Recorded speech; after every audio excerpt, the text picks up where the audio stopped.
to welcome us to L.A., our next guest is a 5-time Mr. Universe, 6-time Mr. Olympia, 2-term governor, 5-time Terminator. You must know him and you must love him and respect him. A man who conquered America in a matter of years. Not difficult. The great governor, Arnold Schwarzenegger. Look at him. Look at him. Marvel at him. Look at you. Gorgeous. Look how good you look. God bless you. Look at you. Governor, how are you? Please. Jimmy's here. Robin's here, Governor. Look at you. You're in good shape. I would hope so. I mean, pillows. Yeah, he better be. You don't like my pillows? You don't need no stinking pillows. What do you mean you don't like the pillows? Those pillows were made especially for you. How are you, Governor? Terrific, thank you. Are you? Is my headset a little loud? No, Oh, you're fine. No. Do you want me to lower it a little? Here we go. Wait, we'll lower it. Hold on. All right. Oh, let's Is do that a little bit. better? Yeah, this is a little bit better, yeah. You want a little lower? Good. Yeah, a little lower, yeah, exactly. Turn it off so you don't have to hear us? Jimmy, you did it. Thank you. All right. How's your Turn it off. How's your hearing? Because mine is starting to go. I'm a little younger than you, but not much. I don't think I have a problem with the hearing. I think that the eyesight, since the time I was 40, the eyesight started going down, and so I started wearing glasses, stronger ones, and now I'm up to like 2.2 or 5 or something like that. Be honest, isn't it depressing? I'm getting depressed. I know what you're talking about with this eyesight. You have cataracts? No. No cataracts. No problems. But I mean, it's just the eyesight. You have to wear your glasses around your t-shirt. You have to always put the glasses in your pockets, in a suit when you go out so that you can read the menu and stuff like that. It's just stupid, you know? Yeah, it's just, but it's what happens when you get older. There's certain things that happen, you know, that really is in a way depressing. Because, I always want to talk to you about this. When I worked out, listen, I didn't work out like you did, but I was always in reasonable shape. I could do I did a lot of pull-ups. I could really work out. Now at this age, I have the same desire. In my mind, I know I can do this stuff. I used to be able to do it. Then I go to the gym. I do a little bit of a strenuous workout. The next day I'm sitting on the radio. I can't turn my head. Like it literally hurts that much. What is happening to me? Well, I think the body doesn't recuperate as quickly, but I think that, you got to go and fight through this, Howard. Are you fighting through it? Well, I get up every morning at 5:30, 6 o'clock.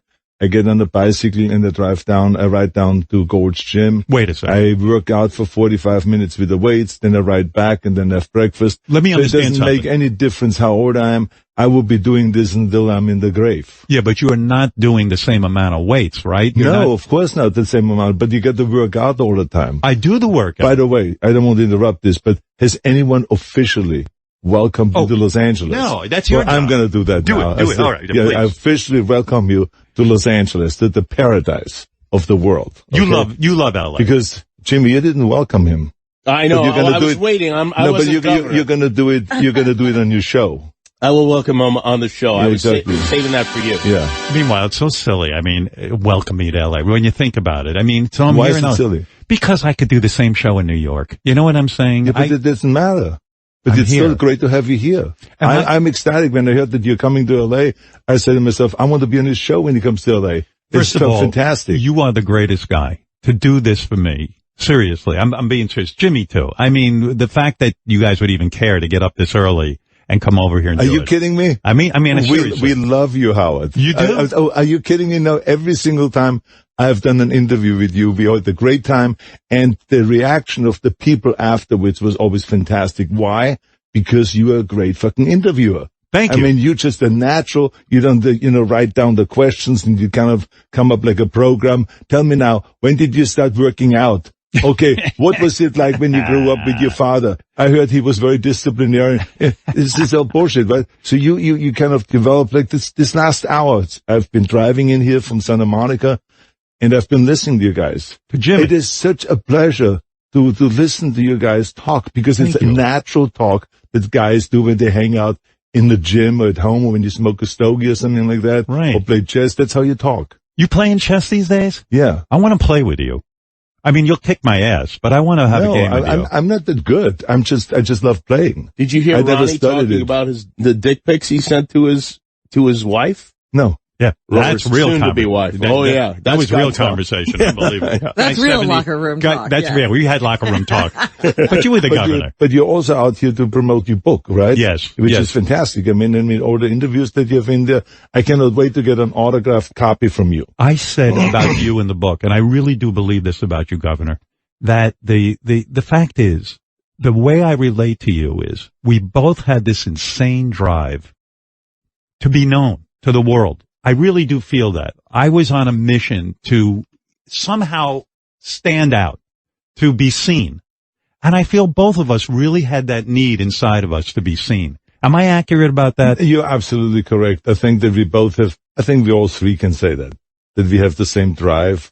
You know, not like the two of you, but yeah, you know. Oh, come on now. No, are we? No, I'm driven. You're absolutely right. I mean, are we narcissists, you and I? No. What are we? We just like to shoot for the top. And one of my rules to success when I give seminars and lectures about motivational speeches and stuff like that is shoot for the top. Don't go and shoot for something little. And this is why I always say, when I was getting into acting, I did not want to be an actor. I wanted to be a leading man. I wanted to be the highest paid entertainer. I wanted to be above the title. That's what I was shooting for. Why shoot for something little? Right. When in bodybuilding, I didn't want to be Mr. Universe. I wanted to be the greatest bodybuilder of all times. Why not? Do you think bodybuilding is as big now as when you were into it? I feel like it's gone back into it's not a thing that's in the mainstream still. You know what I mean? You don't hear it as much. You don't hear it that much about it because there is really no personality out there that is really running with it. Which in my days was a little different because we had a few guys like myself that were able to go out and really explode the whole sport. Right? It was very new. But I think that bodybuilding today is much bigger than in my days because now people are making $1 million cash prizes. You know what? I got $1,000 for the cash prize. When I won Mr. Olympia, I still had to do bricklaying jobs in Santa Monica with Franco Colombo, which, by the way, we had a memorial yesterday for. Because how are you feeling about this? Well, very upset, because he was my best friend. He was a friend of mine for 54 years, and he was a friend that I don't think anyone has. Because he was so special. He was there for everything. He was so supportive always. I loved the guy. He loved me. What was the relationship really, though? Franco Colombo didn't have your charisma. He didn't have he didn't even have your height. He didn't have, he wasn't in the same bodybuilding class as you. Was there a jealous bone in this guy's body? I would imagine if I was a bodybuilder and I'm hanging around with you, arguably the biggest guy ever in that sport, and then goes on to movie stardom. How was Franco able not to become super envious of Arnold Schwarzenegger and just and sit by while he's in your shadow? Well, I think that the very fact that he has done so well on his own, right? I mean, he became Mr. Olympia twice. He became Mr. Universe 3 times, Mr. World and all this stuff. And he was pound for pound the strongest man ever lived. It's that simple. Think about it. The guy weighed 180 pounds. And he did a 740-pound deadlift. That's more than 4 times his body weight. Now, today, when you go to the world's strongest man competition, there are guys that lifting 1,130 pounds, which is the world record. But that's not 4 times their body weight because they're weighing 400 pounds. So 4 times 400 will be 1,600 pounds. So he would have to lift more than 1,600 pounds to be equal to Franco Colombo. So Franco Colombo was a superstar on his own. And he was doing movies and all this. He tried to do the same thing as I did. Yeah. But I mean, he was really fantastic. And let's not forget about, he was one of the most extraordinary chiropractors. So his life was dedicated in helping people and relieving them of pain and helping them with their health. He became and stuff a chiropractor? A chiropractor, yeah. And he never went to high school because he was a sheep herder when he was in Sardinia. So think about that. So he first had to get his high school diploma when he came to America, never spoke a word of English. Then he got his high school diploma and then eventually got into chiropractic college and no student loan. He paid for it every step of the way because, like I said, we did bricklaying jobs and we did labor work and stuff like that to make a living. so we can afford the proteins and the foods and all this kind of stuff. Yeah, I mean, I don't even know how I mean, that stuff is expensive, and I don't know how you guys. But I mean, Franco was really fantastic, and he was one of those great immigrants that came to America and never used America for anything other than just the opportunities. Right. But he never did an unemployment check. He wasn't looking for a handout. His own health care. He paid for his own health insurance. Everything he paid for his studies and for his school and everything like this. He was a great, great immigrant that always contributed to America rather than sucking America dry. How did you find out that he died? I mean, this guy was the best man at your wedding when you got married to Maria, he was my best friend. Like I said, we met, in 1965 at the first Mr. Europe competition. Did he know things about you? Did he know things about you that no one knew? In other words, could you is he the one guy you could confide in? Because I would imagine you're suspicious of a lot of people. He probably knew. He probably knew everything. Right. If that means is that someone else didn't know, that the world didn't know. As you know, we are very public. All the stuff is just out there, right? Right. So, but I mean, but Franco was just the most loyal person in the world. I mean, he just was extraordinary and the most powerful, the most entertaining. Also a chess player, came over to my house regularly and we played chess and smoked stogies and stuff like that, yeah. And how do you find out that he died? I just got the message from his wife that he just passed away on a beach in Sardinia. He was over there in Sardinia celebrating something. He donated some bells for the local church. And so they had a big celebration with the mayor. And then 2 days later, after the celebration in Ololai in Sardinia, 2 days later, he was walking on the beach and he all of a sudden fell over, had a heart attack. And that was the end. That was the end. Do you think that bodybuilding and carrying around that much muscle and that much weight can lead to heart problems later in life? I've talked to doctors about this. Because I have friends who say, you should definitely do even human growth, home run, all this other stuff, because it puts on size and it makes you feel good. But they tell me the reverse of it is you could live up to like 17 to 20 years less because you put on so much mass, so much muscle that it can affect your heart later in life. Well, first of all, what affects your life and what wipes you out eventually is living. Right. I mean, so anyone can get affected. If you think about the amount of people that check in every day in an emergency room because of heart attacks, that have nothing to do with bodybuilding or never lifted a weight. So it makes no difference if you're lifting weights or if you have been a runner. Remember Frank Short or whatever his name was, the long distance runner in the 70s, he wiped out of a heart attack. Right. And, it depends. Some people are born with a heart problem. Right. And some people, I was born genetically. My mother had a heart problem. Her mother had a heart problem and died of a valve problem. And by the way, we know Dr. Stans together because he helped your daughter. Operated on my son. Son. Yeah. Okay, son. Okay. So anyways. Well, he was a son. Now he's a daughter. Okay. They made a mistake in the operation. But anyway, so Dr. Stans is a genius surgeon. Yeah, and he did the surgery on me 22 years ago. Wow. And put in other, human valves. So that was the interesting thing. So, I mean, I needed valve replacement.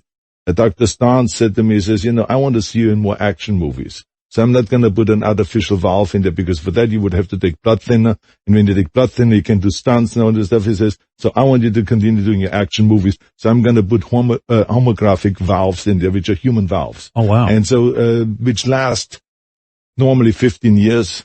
So that's why I had surgery just a year ago.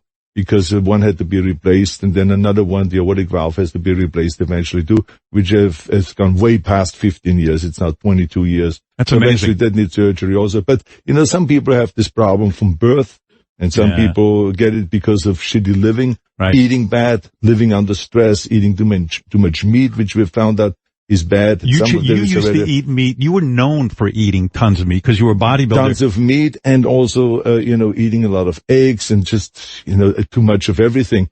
But then when you get older, you find out that actually is not good for you. When you're young, you get away with everything. Right. But when you're older, you should then just cut back on the meat.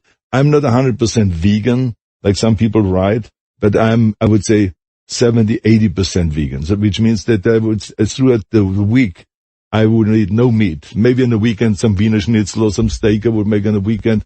But I still have some, but not as much as I used to. Is any of that have to do with the environment? Like if we stop eating, because you've been really big with your initiatives, even when you were a governor, you really cared about the environment, which is kind of weird too, because now with the current landscape, I felt the Republican issue years ago used to be the environment. Even Nixon had a Clean Air Act. If you remember back in history, it was like a big deal. And now I feel like the Republicans have dropped that. They're kind of anti-science. Are you still considered a Republican? Do you consider yourself one? I'm a Republican. I'm a traditional Republican. I'm a Reagan Republican. I'm a Teddy Roosevelt Republican. Are you involved in it all? I'm a Lincoln Republican. So that's the kind of Republican I am. So if what the new Republican Party does in the way they've veered off the Republican principles is their problem, not mine. I stay true to the Republican principles, which is that you take care of your earth, you take care of your environment.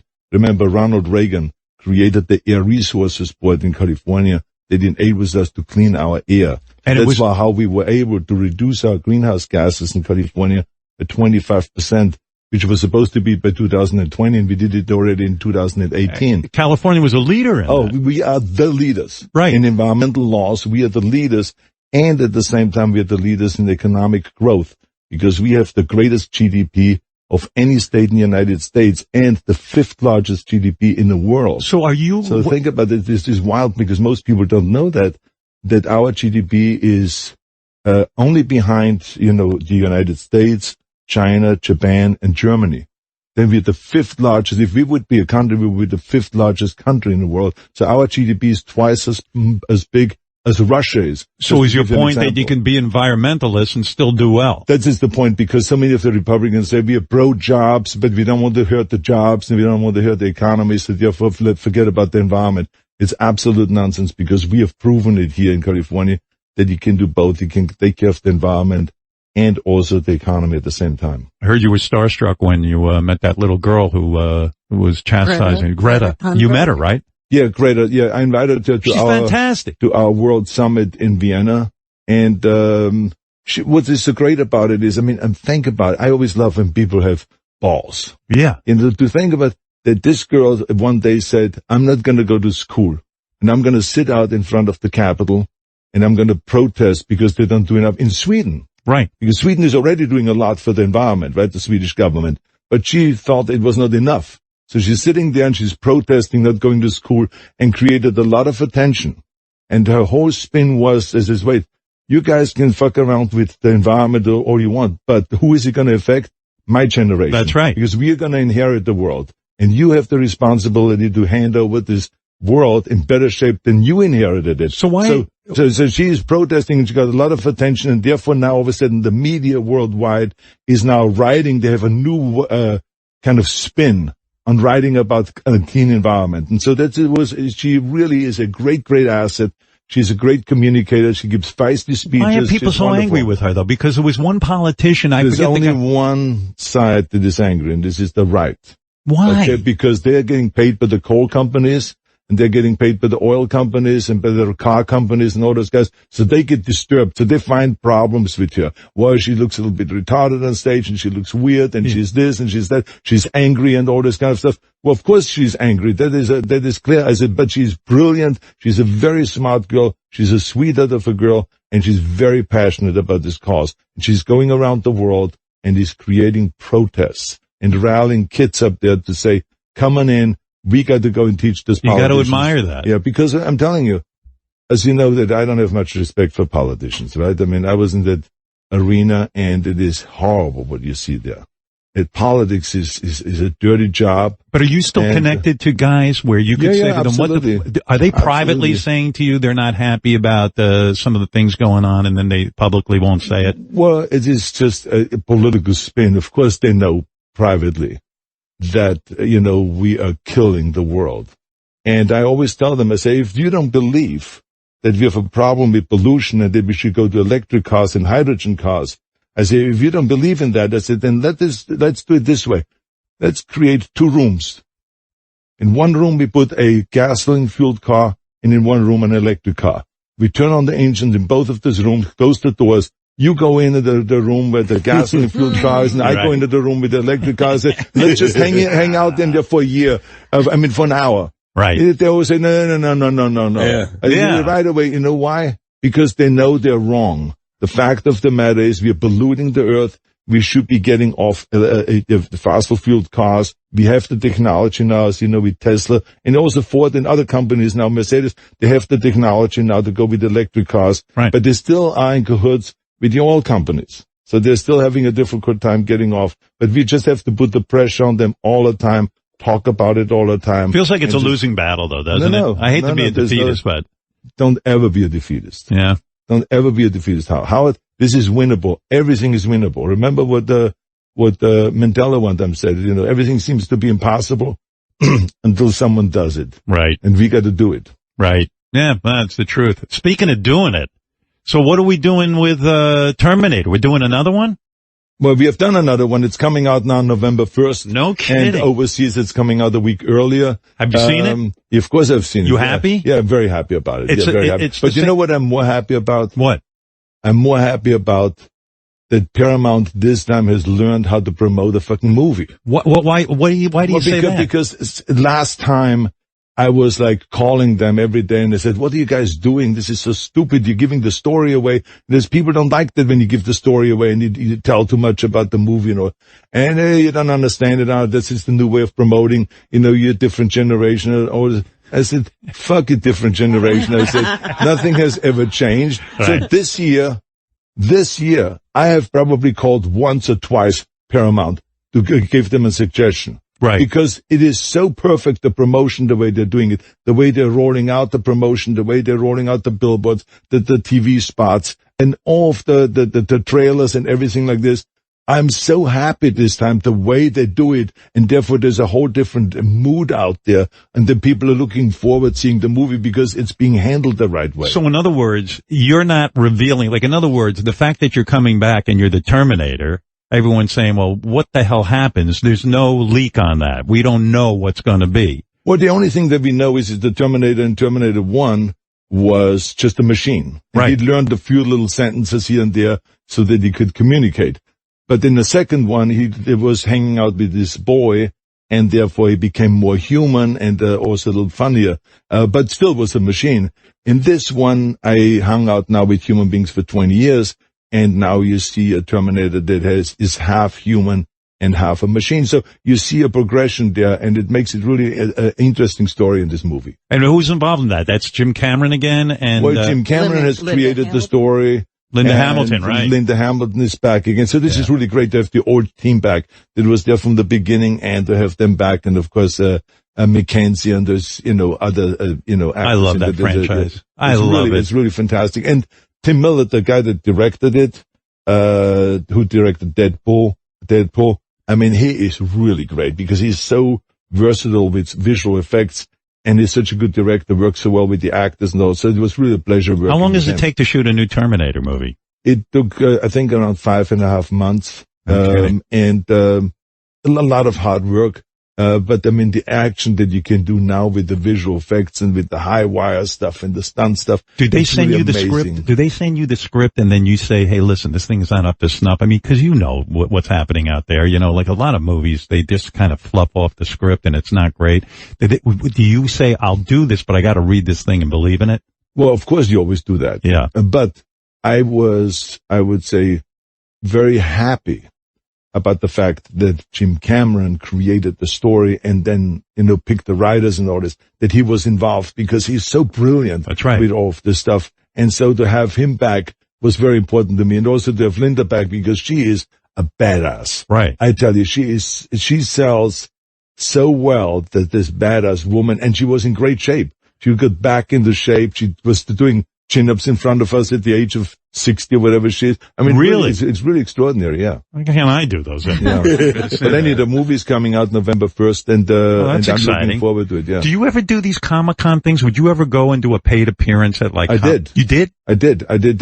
Well, sometimes you do it for free when you promote a movie. Like, for instance, I did Comic-Con for free in San Diego. Right. And then you go to other Comic-Cons where they give you $500,000, $1 million, and you go and show up there and you take pictures with the people and all that stuff. Yeah. So it's fun to do. Isn't that unbelievable and to you? Stay in touch with your audience. Oh, with all of your success and all the money you made, the fact that you could go somewhere and somebody hand you $1 million just to show up, it's still got to blow For your an mind. hour. It's got to blow your mind, No, right? And you can't turn that down. I don't care if you've got $10 billion. No, you're absolutely right, because the funny thing about it is that, well, I admire that you went up to, Bill Gates? Not Bill Gates also, but also Obama. Michelle Obama. I mean, Michelle Obama, to interview her for free. Yeah. But the way you were telling the story is it was not for free, because she came to your show, which helped your ratings and which helped your show. Right. So Right. it's an end. There's no, as Milton Friedman always said, there's no such thing as a free lunch. That's right. There's always quid pro There's quo. always something there exactly like that, But I mean, I think it's a great idea because, as you say, she's terrific. She was a terrific first lady. And, She really was. she was fantastic. She made it more casual.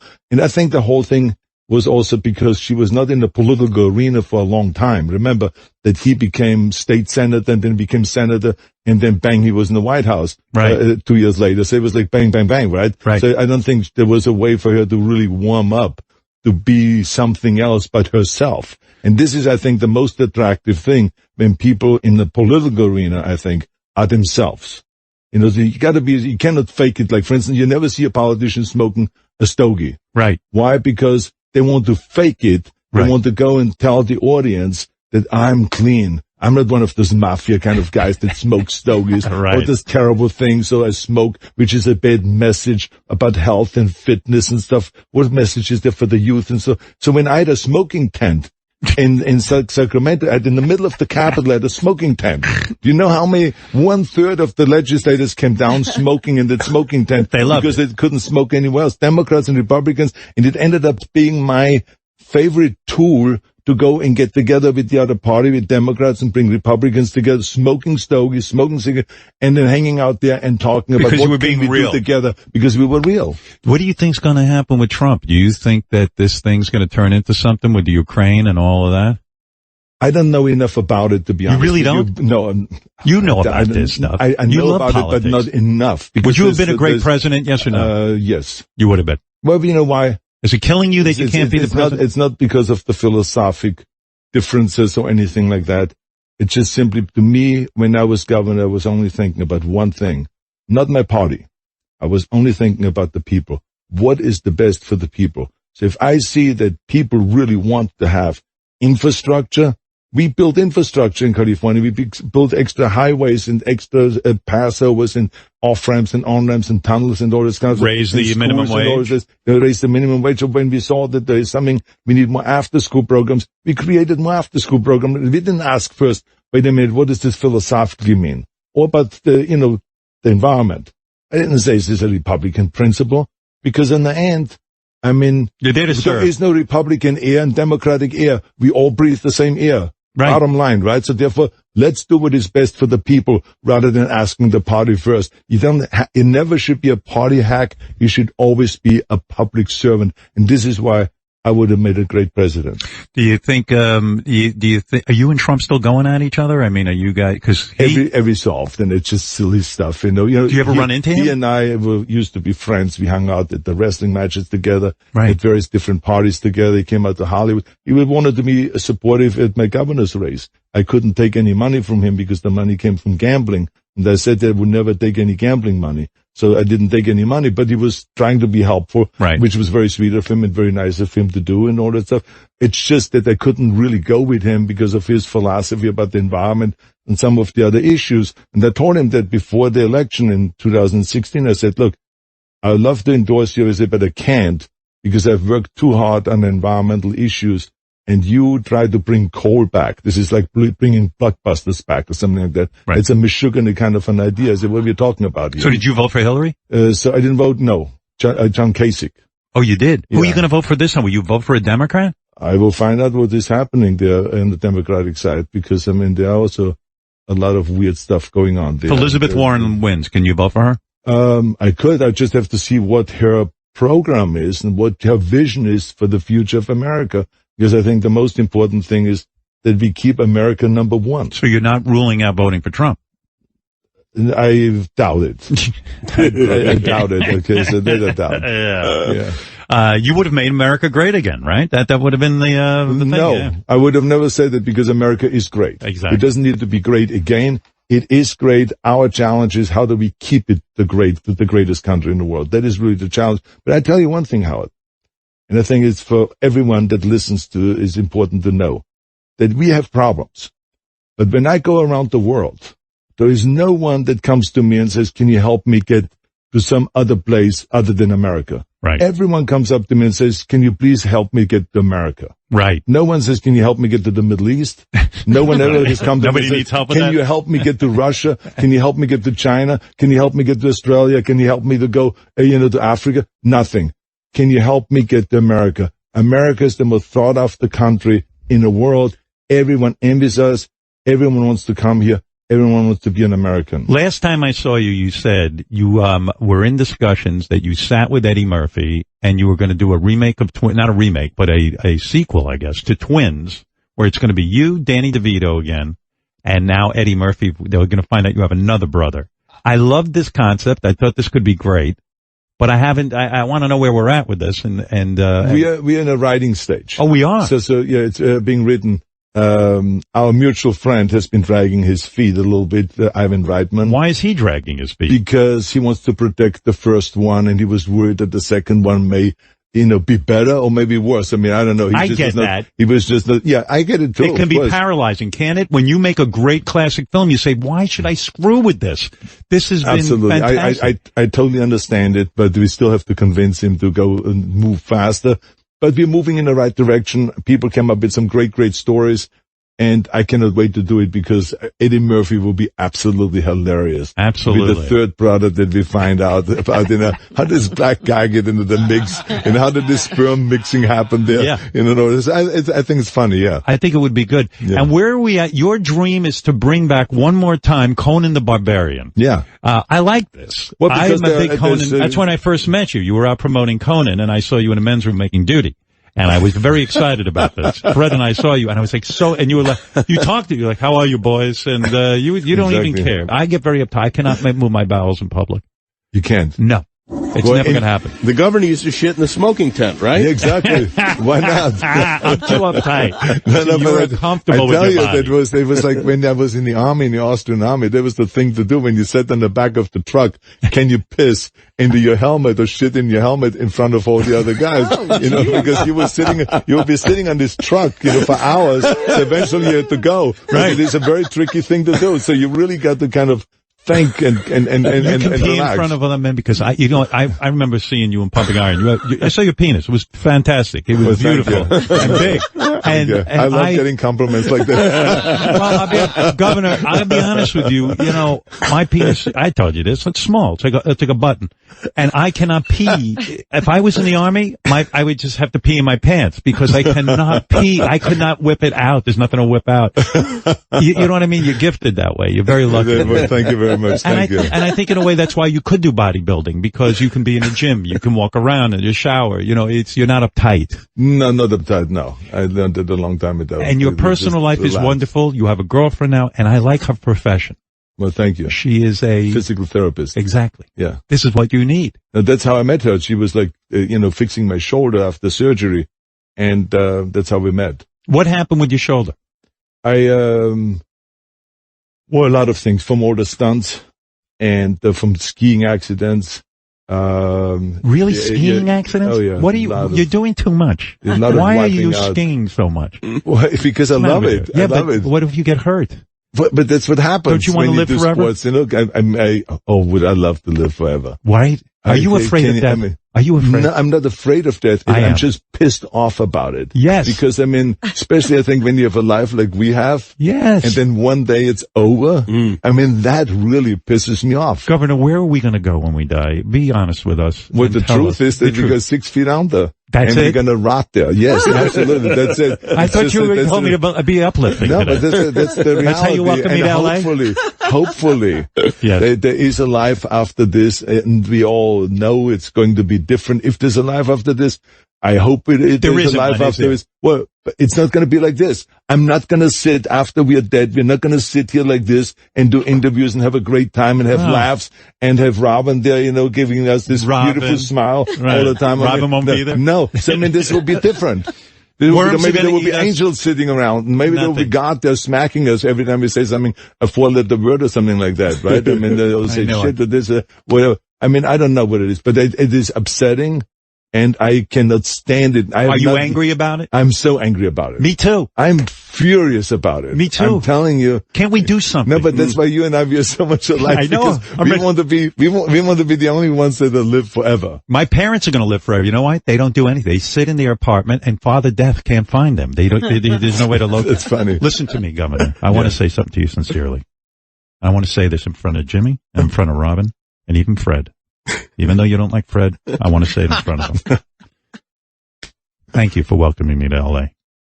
I wish you luck. We've got the big Terminator movie coming out, listen, I'll be there. Dark Fate.